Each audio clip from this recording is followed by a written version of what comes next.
ओम ब्रह्म सत्यम सर्वधा। आज दास का प्रसंग तपस्या। ये प्रसंग केवट को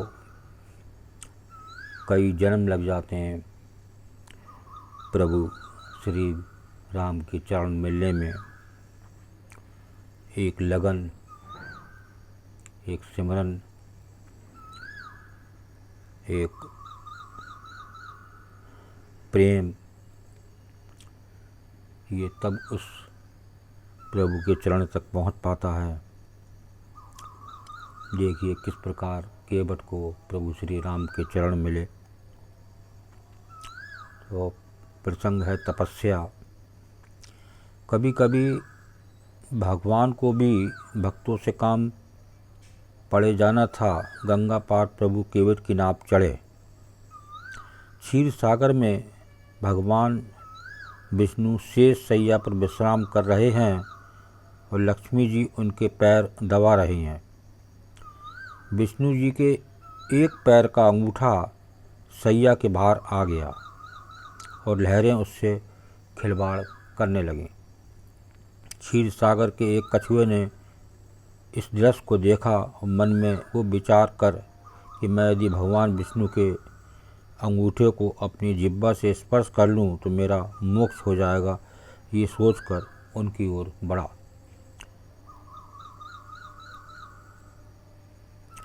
उसे भगवान विष्णु की ओर आते शेषनाग ने देख लिया और कछुए को भगाने के लिए जोर से फुंकारा।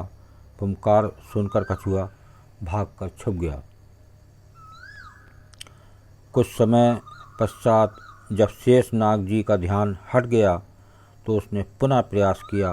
इस बार लक्ष्मी जी की दृष्टि उस पर पड़ गई और उन्होंने उसे भगा दिया।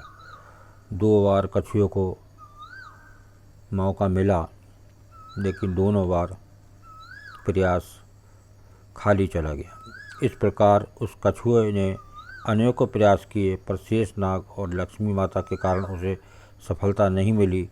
यहाँ तक कि सृष्टि की रचना हो गई और सतयुग बीत जाने के बाद त्रेता युग आ गया। युग भी चेंज हो गया। इस मध्य उस कछुए ने अनेक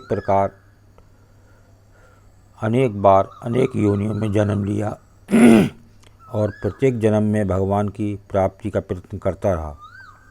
अपने तपोबल से उसने दिव्य दृष्टि प्राप्त कर ली थी। कछुए को पता था कि त्रेता युग में वही क्षीर सागर में शयन करने वाले विष्णु राम का और वही शेषनाग लक्ष्मण का व वही लक्ष्मी देवी सीता के रूप में अवतरित होंगे तथा वनवास के समय उन्हें गंगा पार उतरने की आवश्यकता पड़ेगी। ये कछुए ने अपनी दृष्टि से प्राप्त कर लिया था, इसलिए वो भी केवट बनकर वहाँ आ गया। एक युग से भी अधिक काल एक तपस्या करने के कारण उसने प्रभु के सारे मर्म जान लिए थे। इसलिए उसने राम जी से कहा था कि मैं आपका मर्म यानी भेद जानता हूँ। संत श्री तुलसीदास जी भी इस तथ्य को जानते थे, इसीलिए अपनी चपाई में केवट के मुख से कहलवाया कि कहे ही तुम्हार मरम मैं जाना, कहे ही तुम्हार मरम मैं जाना। केवल इतना ही नहीं, इस बार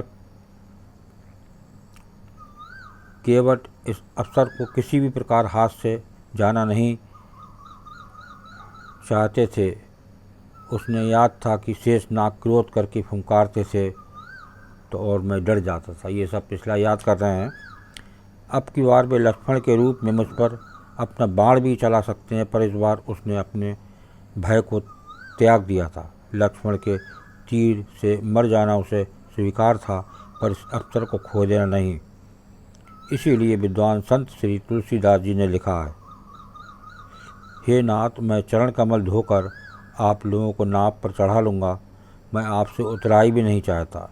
हे राम, मुझे आपकी दुहाई और दशरथ जी की सौगंध है, मैं आपसे बिल्कुल सच कह रहा हूँ।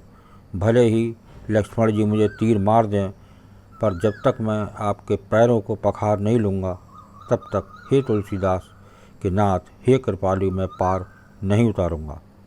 तो तुलसीदास आगे और लिखते हैं कि केवट के प्रेम से लपेटे हुए अटपटे वचन को सुनकर करुणा के धाम श्री रामचंद्र जी, जानकी जी और लक्ष्मण जी की ओर देखकर हंसे, जैसे वे उनसे पूछ रहे हैं, कहो अब क्या करूं?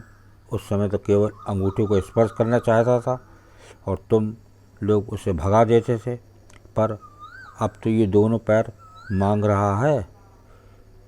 केवट बहुत चतुर था, उसने अपने साथ ही साथ अपने परिवार और पितरों को भी मोक्ष प्रदान करवा दिया।